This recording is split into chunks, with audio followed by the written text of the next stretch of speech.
आज हम बात करने वाले हैं आईसीआईसीआई प्रूडेंशियल म्यूचुअल फंड की दो नई स्कीम के बारे में। ICICI prudential Nifty 200 value 30 index fund और इसी का एक जो है वैल्यू 30 ईटीएफ भी आया है। ये दोनों ही स्कीम जो है नाम में ही जाहिर हो रहा है वैल्यू इन्वेस्टिंग करने का मौका दे रही हैं और इन दोनों न्यू फंड ऑफर में 14 अक्टूबर तक आप निवेश कर सकते हैं। निफ्टी 200 वैल्यू 30 इंडेक्स फंड अपने पेरेंट निफ्टी 200 वैल्यू 30 टीआरआई को रेप्लिकेट करेगी और निफ्टी की 200 कंपनियों में से उन 30 कंपनियों में निवेश करेगी जो अभी अंडर वैल्यूड हैं लेकिन आगे जाकर वैल्यूएबल साबित होंगे। तो सुनने में ये जितना अच्छा लगता है, आई एम श्योर इसको इस तरह से आपके लिए चुनना और उसमें आपको रिटर्न देना, ये स्ट्रैटेजी कैसे काम करेगी इसके बारे में आप भी आई एम श्योर जानना चाहेंगे। और इसे बताने के लिए मेरे साथ जुड़ रहे हैं आईसीआईसीआई प्रूडेंशियल एएमसी के प्रिंसिपल इन्वेस्टमेंट स्ट्रैटेजी मिस्टर चिंतन हारिया।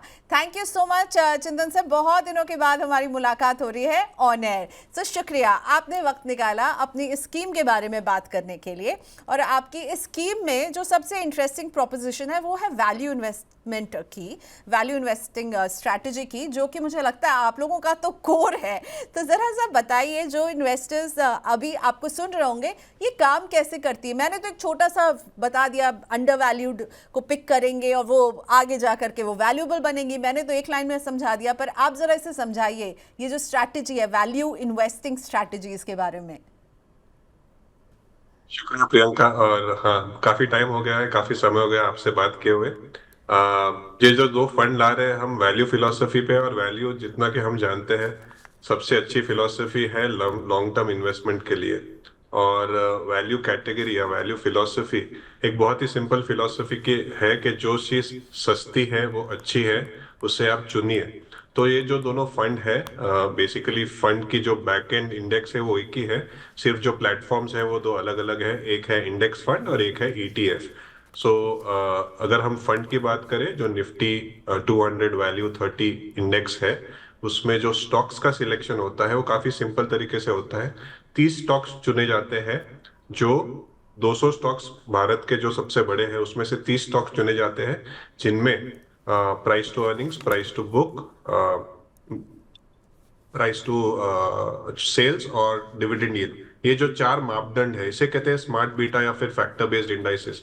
ये चार मापदंड देखते हैं जो एक्चुअली जो फंड मैनेजर्स है वो भी अपने जब सिलेक्शन करते हैं तभी प्राइस टू अर्निंग्स भी देखते हैं, प्राइस टू बुक भी देखते हैं, डिविडेंड यील्ड कंपनी का क्या है। तो ये चारों को मिला के जो 30 कंपनियां सबसे ऊपर आती है सिलेक्शन में, उनसे ये पर्टिकुलर प्रोडक्ट बनता है। और हर 6 महीने में ये जो कैलकुलेशन है किया जाता है, और जो 30 अच्छे स्टॉक्स है वैल्यूएशन के हिसाब से उन्हें चुना जाता है।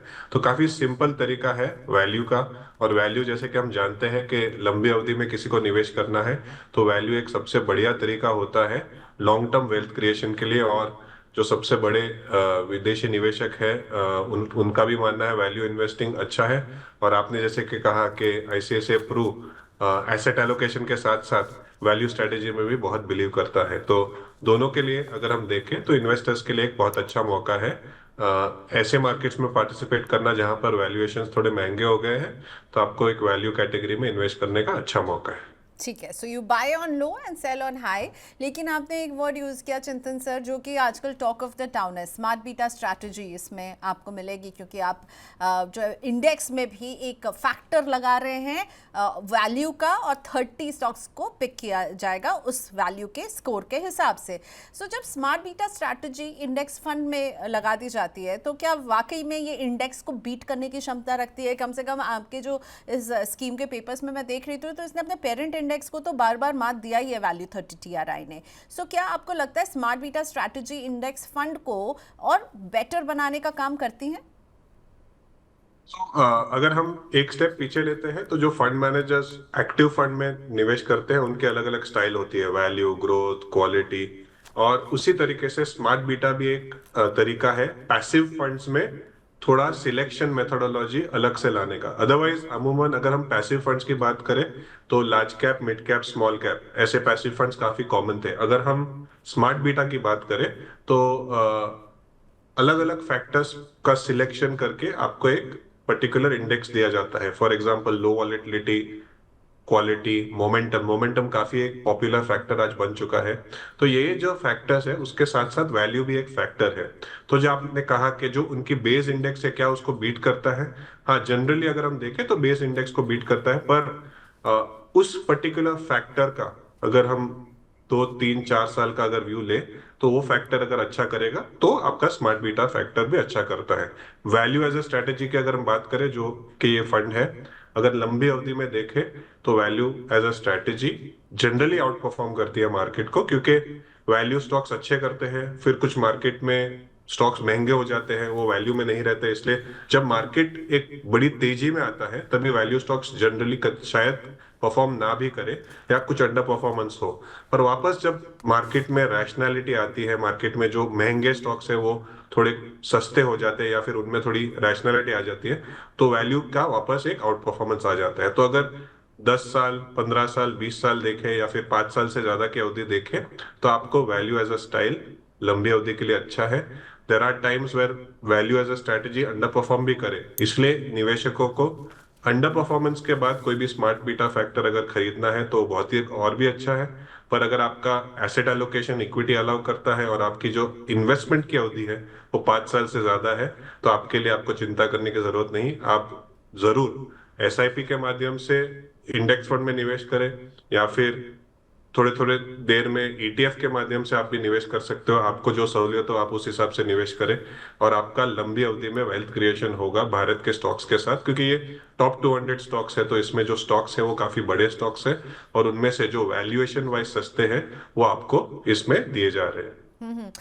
आपने बार बार कहा कि लॉन्ग टर्म के लिए अच्छा निवेश है, तो आप किस तरह के निवेशकों को वैल्यू 30 इंडेक्स अपने पोर्टफोलियो में शामिल करने के लिए कहेंगे और इसकी को आप किस कैटेगरी में देखेंगे? मतलब अगर हम एसेट एलोकेशन की बात करते हैं तो भाई होती है कि आपको सबसे ज़्यादा हिस्सा जो लार्ज कैप में देना चाहिए और लार्ज कैप में इंडेक्स फंड का भी एक हिस्सा हो सकता है, तो ये उसी वाले पाई में जाएगा जहां आप लार्ज कैप को शामिल करते हैं, राइट? अगर आपके पास लार्ज कैप वाले हिस्से में आप वैल्यू 30 इंडेक्स ऐसे फंड को रखेंगे, और आप किस तरह के निवेशकों को यहाँ निवेश करने की सलाह देंगे? क्या एक न्यू बी इन्वेस्टर के लिए ये सही स्कीम हो सकती है?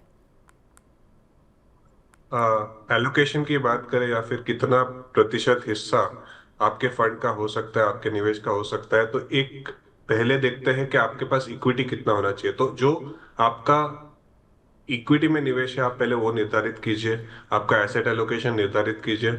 हम अमूमन कहते हैं कि जो आज टैक्सेशन वगैरह का जो माहौल है, आपके पास बैलेंस एडवांटेज फंड या फिर जो भी डायनामिक एसेट एलोकेशन कैटेगरी है वो 30 से 40% हिस्सा होनी चाहिए आपके पोर्टफोलियो का।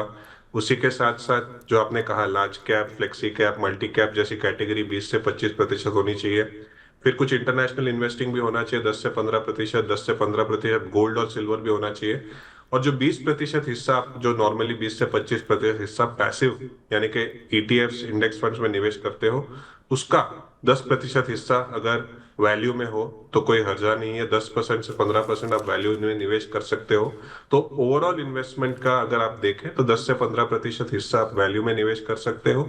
और सभी तरह के इन्वेस्टर्स जो पहली बार निवेश कर रहे हैं या फिर इनफैक्ट जितने निवेशकों ने 10 15 20 30 साल तक निवेश किया है, जनरली उनका वैल्यू में इन्वेस्टमेंट होता ही है, अनलेस के वो बहुत ही स्ट्रॉन्ग कहते हैं बिलीवर्स हो ग्रोथ स्ट्रेटेजी के।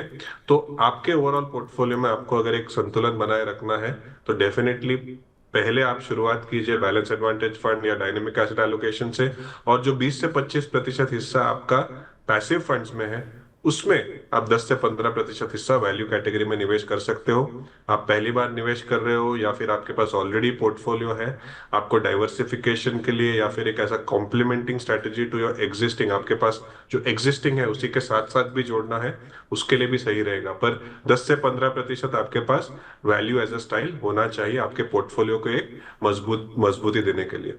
Perfect, spoken like a true investment गुरु, क्योंकि आपने सिर्फ यही नहीं कहा कि भाई सिर्फ वैल्यू पे नहीं फोकस किया, पूरा एक एसेट एलोकेशन का आइडिया भी दिया चिंतन सर। अब मुझे ये बताइए, वैल्यू स्टाइल में आप जो ये नई नई स्कीम लाए हैं, इसमें दो ऑप्शन है, एक है इंडेक्स फंड और एक है एक्सचेंज ट्रेडेड फंड्स यानी ईटीएफ का। इन दोनों के बारे में अगर मैं बात करती हूँ तो मुझे ये पता है कि ईटीएफ में निवेश करने के लिए आपके पास डीमैट अकाउंट होना चाहिए, लेकिन इस डिफरेंस के अलावा इन दोनों में और क्या अंतर होता है? किसके लिए इंडेक्स फंड सही है, किसके लिए ईटीएफ सही है? क्योंकि मैं ये जानना चाहती हूँ कि अगर मैं ईटीएफ में निवेश करना चाहती हूँ तो मुझे डीमैट अकाउंट मेरे पास होना है, ये तो मुझे पता है। और अगर मुझे क्या कब चुनना चाहिए, ईटीएफ कब चुनना चाहिए और इंडेक्स फंड कब चुनना चाहिए, वो सिलेक्शन मैं कैसे करूँ? दोनों ही एक ही पर्टिकुलर इंडेक्स में निवेश कर रहे हैं तो दोनों का रिटर्न्स भी सिमिलर होगा।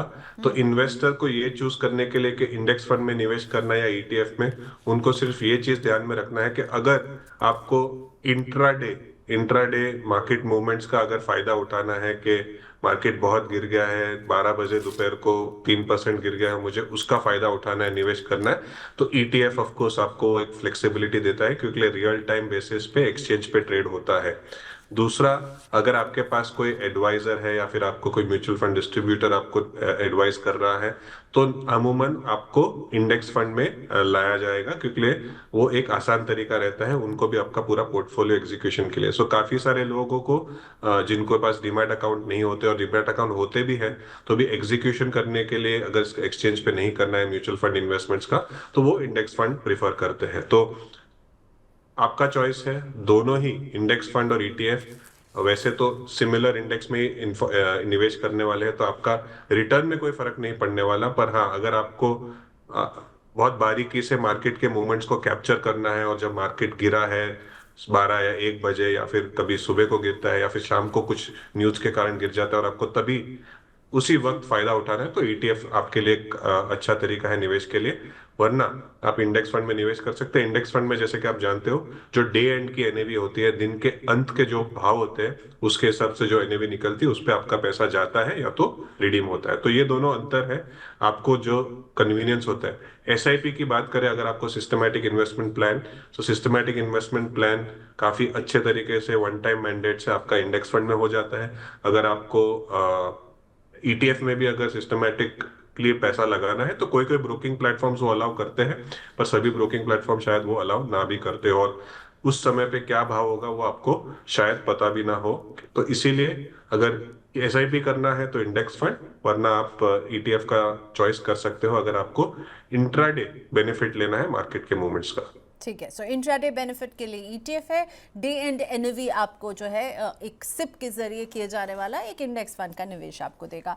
जब इस तरह के एनएफओ आते हैं ना तो कई लोग इसमें लमसम निवेश करना चाहते हैं, तो ये जो आपकी स्कीम है नई जो आप लेकर आए हैं ICICI prudential Nifty 200 value 30 index fund, क्या ये लमसम निवेश के लिए राइट स्कीम है या आप इसमें सिप ही करने की सलाह देंगे? सिप वर्सेस लमसम में आपको क्या लगता है, या दोनों किया जा सकता है?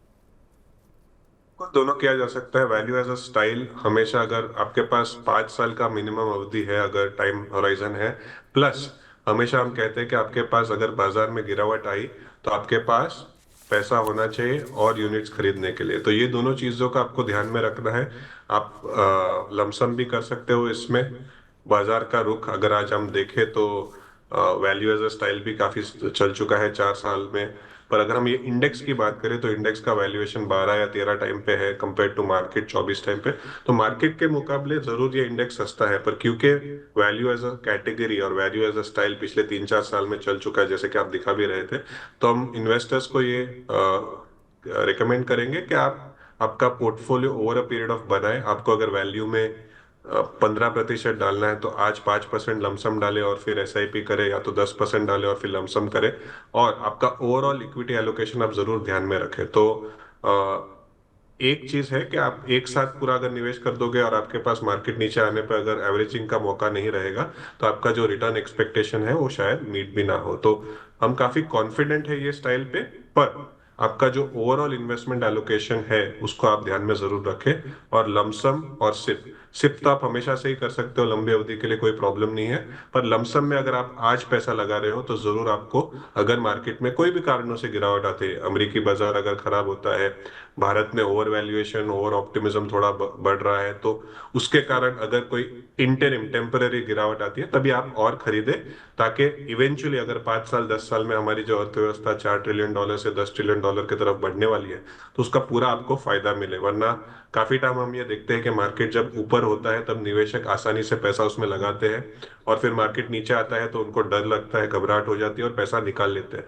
तो ये डेफिनेट एक तरीका है मार्केट में नुकसान करने का, क्योंकि आप ऑप्टिमिज्म में पैसा लगा रहे हो और मंदी में आप पैसा निकाल रहे हो, तो आपको लॉस हो जाता है। पर अगर आप ऑप्टिमिज्म में पैसा लगाते हो और मंदी में और पैसा लगाते हो, तो आपको 5 साल 10 साल बाद लॉन्ग उसका टर्म जो में। फायदा है वो पूरा मिल सकता है। ओके। अब जरा सा मैं बात करना चाहूंगी, आज का दिन मुझे लगता है एक वैल्यू इन्वेस्टमेंट पॉलिसी को फॉलो करने वालों के लिए आज का दिन जो है वो, आज हमने मार्केट में जिस तरह का एक शार्प फॉल देखा है, पर कंटिन्यूसली हम मार्केट को नेट टॉप भी बनाते हुए देख रहे हैं। तो ये आप इस बाजार को कैसे रीड करेंगे एक म्यूचुअल फंड इन्वेस्टर्स के लिए? अप ट्रेंड जारी रहेगा, ये आज के करेक्शन, आप इसको एक करेक्शन मोड मान रहे हैं, और आप कैसे देखते हैं अभी के बाजार को, इक्विटी मार्केट में आप कहाँ निवेश के मौके देख रहे हैं? अगर हम वैल्यूएशंस की बात करें तो जरूर 23-24 टाइम पे हमारी ब्रॉड मार्केट इंडाइसेस जो उनके लॉन्ग टर्म एवरेज से उससे थोड़े महंगे हैं। मिड एंड स्मॉल कैप में जो तेजी देखी गई है वो और भी काफी ज्यादा है पिछले 4 साल में कोविड के बाद। तो इन्वेस्टर्स का 25 से 30 हजार करोड़ महीने दर महीने आ रहा है मार्केट में, 23 हजार करोड़ एसआईपी बुक हो गया है। तो डोमेस्टिक इन्वेस्टर्स के सपोर्ट के कारण मार्केट ऑब्वियसली कम वॉलेटाइल है और उसमें सपोर्ट भी रहता है। ज्यादा गिरावट आने की शक्य कम है, या फिर जो ज्यादा गिरावट आ सकती थी वो भी नहीं आई है पिछले 2-3 सालों में। पर अगर हम वैल्यूएशन की बात करें तो जो मार्केट कैप टू जीडीपी आज 140 से 150% के आसपास है, वो भी एक इंडिकेटर दिखा रही है कि शायद मार्केट को यहाँ पर अगले 1-2 साल तक कंसोलिडेट होना पड़ेगा।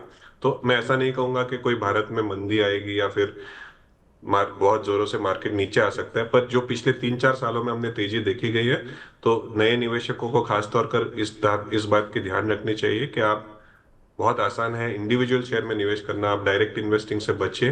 पर म्यूचुअल फंड में निवेश कर रहे हैं तो आप लंबी अवधि के लिए निवेश कीजिए, सिस्टमैटिक इन्वेस्टमेंट प्लान यानी कि एसआईपी के द्वारा कीजिए, और आपका जो एडवाइजर है उससे जरूर एडवाइस लेके आप एसेट एलोकेशन को फॉलो कीजिए। वरना बहुत ही आसान है इस तरह के मार्केट में मिस्टेक्स होना, गलतियां करना, जो आपको आपके हार्ड अर्न मनी यानी कि आपका जो पैसा कमाया हुआ, आपकी बहुत ही कीमती जो पैसा है, उसको आपको नुकसान होना भी आसान होता है, जो हमने पिछले 4-5 सालों से नहीं देखा है। इनफैक्ट 10 सालों से कोई बड़ी मंदी हमने देखी नहीं है बिल्कुल। 2018 को छोड़कर, तो आपको उसमें ध्यान रखना है। पर 10 साल आगे की बात करें तो भारत की अर्थव्यवस्था यहाँ से 2 गुना शायद होगी, उससे भी ज्यादा होगी।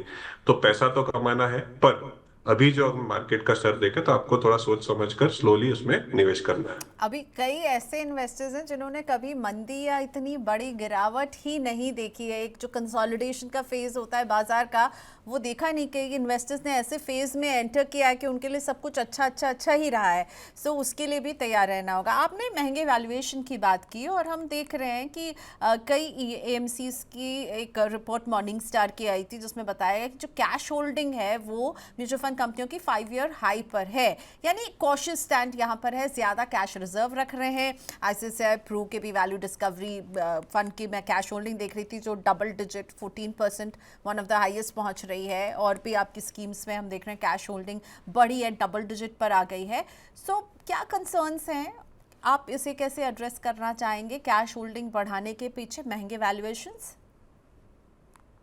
तो पिछले 4 सालों में जो तेजी देखी गई है उसमें जरूर कुछ कुछ पॉकेट्स महंगे हो गए हैं, और क्योंकि इतने तादाद में पैसा आ रहा है म्यूचुअल फंड्स के पास, तो एक साथ डिप्लॉय ना कर कर over a period of time शायद वो डिप्लॉय करना चाहते हैं। हर फंड मैनेजर यही कोशिश करते हैं कि जो इन्वेस्टर्स का सबसे ज्यादा लंबी लंबी अवधि में फायदा हो, उस हिसाब से अपने फंड चलाए। तो कैश का एक मौका होता है कि अगर कोई मंदी आई तो आप उसमें और निवेश कर सकते हैं, और इसलिए कैश रखना जरूरी होता है। जो मैंने कहा कि आज आप निवेश कीजिए, पर अगर मार्केट नीचे आता है तो आप और पैसा लगाने के लिए आपके पास पैसा रखिए। सिमिलरली अगर फंड मैनेजर के पास आज पैसा आ रहा है तो कुछ तो पैसा जरूर लगा रहा है। आज भी अगर हम देखें तो बहुत सारे शेयर बाजार में ऐसे हैं जो खरीदने लायक है और उसे ऐड किया जा रहा है।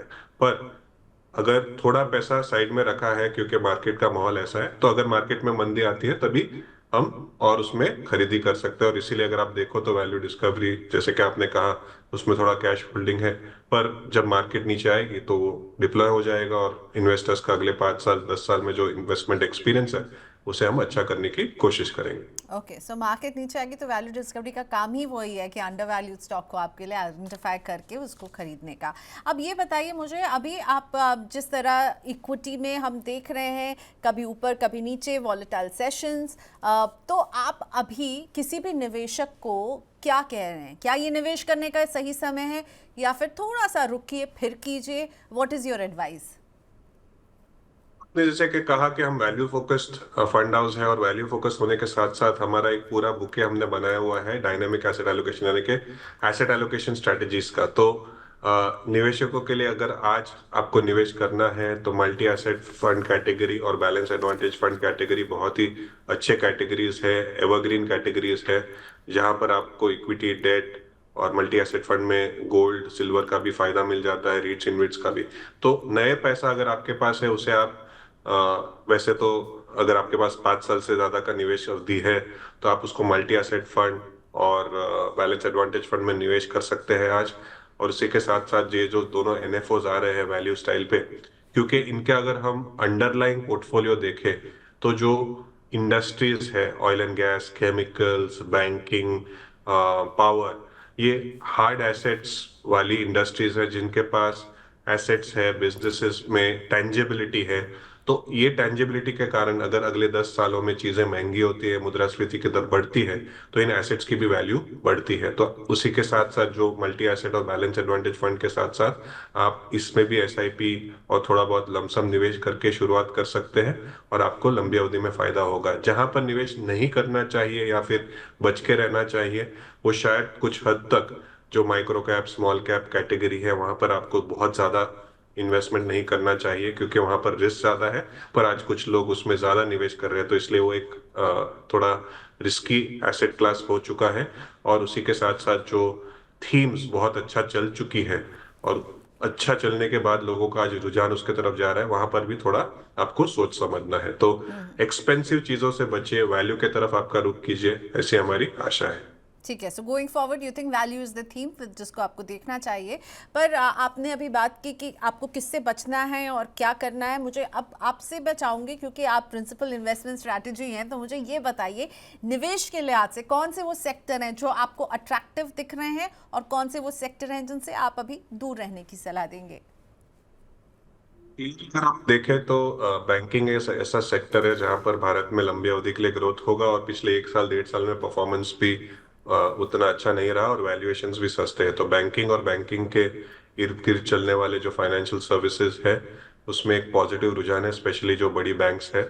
और उसके अलावा अगर हम देखें तो टेक्नोलॉजी सेक्टर, क्योंकि थोड़ा बहुत ग्रीन शूट्स दिख रहे हैं टेक्नोलॉजी सेक्टर में as a safe bet. So technology और फार्मास्यूटिकल और FMCG as a safe bet, वो थोड़े महंगे जरूर होते हैं पर as a safety bet, safety net उनमें रहता है। एनर्जी सेक्टर जैसे कि मैंने कहा ऑयल एंड गैस, पावर, उनमें कुछ स्टॉक जरूर महंगे हो चुके हैं पर बहुत सारे लार्ज कैप्स वहां पर भी एक वैल्यूएशन वाइज सस्ते हैं, तो वहां पर इशू कम है, वहां पर वैल्यूएशन ठीक ठाक है।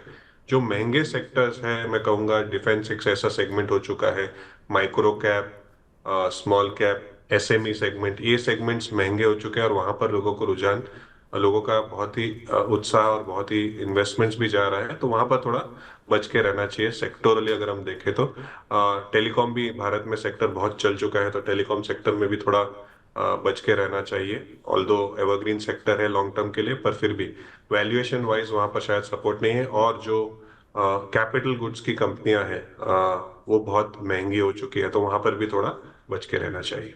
All right, thank you so much चिंतन सर, आपने वक्त निकाला मनी 9 के लिए। Best of luck with your new 2 schemes. I am sure अभी तो और भी नई स्कीम्स हम देखेंगे, पर ये वैल्यू इन्वेस्टिंग का स्टाइल पर इंडेक्स फंड में एक फैक्टर इन्वेस्टिंग का टच आप लोग लेकर आए हैं।